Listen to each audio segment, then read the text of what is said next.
ఇక AP liquor రవాణా టెండర్ల స్కామ్ నిందితుల్ని హైదరాబాద్ నుంచి విజయవాడకు తరలించారు. రాజ్ కసిరెడ్డి, వాసుదేవరెడ్డి, కారుమూరి సునీల్కు ప్రభుత్వ ఆసుపత్రిలో వైద్య పరీక్షలు నిర్వహించారు. కాసేపట్లో నిందితుల్ని కోర్టులో హాజరుపరచనున్నారు.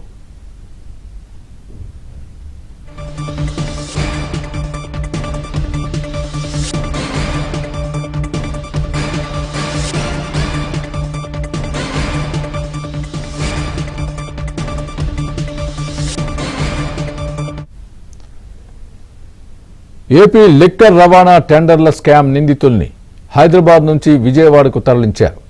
రాజ్ కసిరెడ్డి, వాసుదేవరెడ్డి, కారుమూరి సునీల్కు ప్రభుత్వ ఆసుపత్రిలో వైద్య పరీక్షలు నిర్వహించారు. కాసేపట్లో నిందితుల్ని కోర్టులో హాజరుపరచనున్నారు.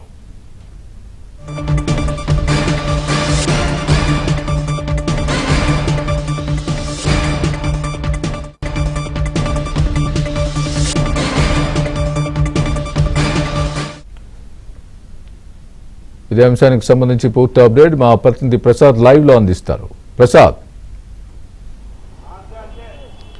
స్వామి, మద్యం కుంభకోణం కేసుకు సంబంధించి సిట్ అనేక విధాలుగా దర్యాప్తు చేస్తూ ఉంది.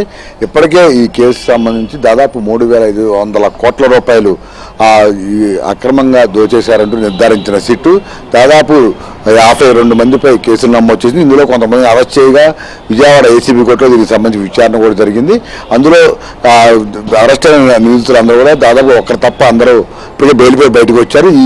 ఈ నేపథ్యంలో తాజాగా ఈ కేసులో ఈడీ కూడా ఎంటర్ అయింది. ముఖ్యంగా మద్యం రవాణా సంబంధించి మరో కేసు నమోదైంది. దీనికి సంబంధించి ఈడీ హైదరాబాద్లో ఇప్పటికే నిందితుల ఇళ్లలో కూడా సోదాలు నిర్వహించింది.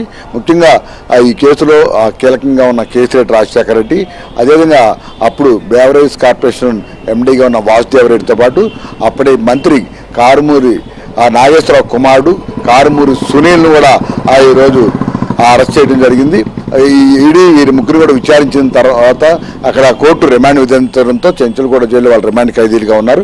అయితే ఈ కేసుకు సంబంధించి ఇప్పుడు సిట్టు కూడా విజయవాడ కోర్టులో పీటీ వారెంట్ దాఖలు చేయడంతో కోర్టు ఈరోజు వారి ముగ్గురిని కూడా కోర్టు హాజరుపరచాలంటూ కూడా ఆదేశాలు ఇవ్వడంతో చెంచల్గూడ జైల్లో ఉదయం వారిని అదుపులో తీసుకున్న సిట్ అధికారులు విజయవాడ ప్రభుత్వ ఆసుపత్రిలో వైద్య పరీక్షలు నిర్వహించి ప్రస్తుతం ఏసీబీ కోర్టుకు తీసుకువచ్చారు.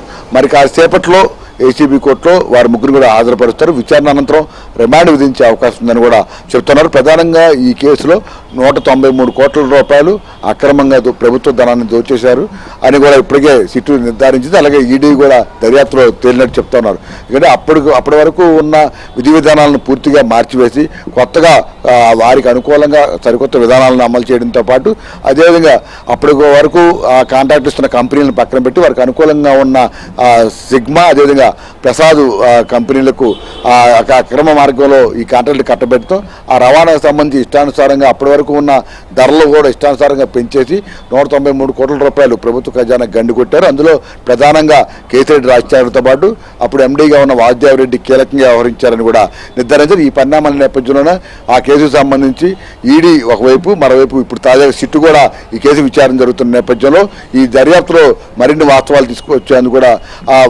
ఇప్పుడు రిమాండ్ విధించిన తర్వాత వారిని కస్టడీ కోరే అవకాశం ఉందని కూడా చెప్తున్నారు. ఒకవేళ కస్టడీ కూడా కోర్టు అనుమతిస్తే ఇక్కడే విచారించే అవకాశం ఉందని కూడా చెప్తున్నారు. ఏదేమైనా కూడా మద్యం కుంభకోణానికి సంబంధించి ఇప్పుడు గతంలో 3,500 కోట్ల కుంభకోణానికి సంబంధించి ఒక కేసు నడుస్తుండగా ఇప్పుడు మద్యం రవాణా కుంభకోణానికి సంబంధించి మరో కేసు 2 కేసుల్లో సంబంధించి కూడా అన్ని కోణాల్లో దర్యాప్తు చేస్తున్న తర్వాత మరి కొంతమందిని కూడా అరెస్టులు జరిగే అవకాశం ఉందని కూడా చెప్తున్నారు. స్వామి.